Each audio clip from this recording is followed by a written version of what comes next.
Magandang umaga, Bagong Pilipinas. Narito po tayo ngayon sa Fisher Mall kung saan gaganapin ang Untying of Traditional Cloth for PNP, a Journey of Service Off-Camp PNP Museum Exhibit.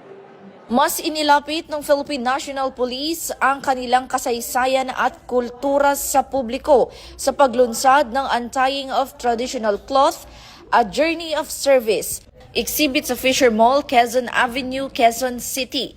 Kinatawan ni Police Lieutenant General Bernard M. Banac, Deputy Chief PNP for Administration, si Acting Chief PNP Police Lieutenant General Jose Melencio Sr. Tates Jr., kasama sina Police Brigadier General Vina H. Guzman at Police Brigadier General Marvin Joe C. Saro.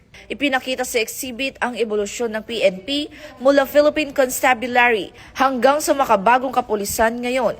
Bawat artifact, salamin ng serbisyo at sakripisyo. Bahagi ito ang pagdiriwang ng PNP Day 2026 sa ilalim ng advokasiyang Bagong PNP para sa Bagong Pilipinas. Serbisyong mabilis, tapat at nararamdaman.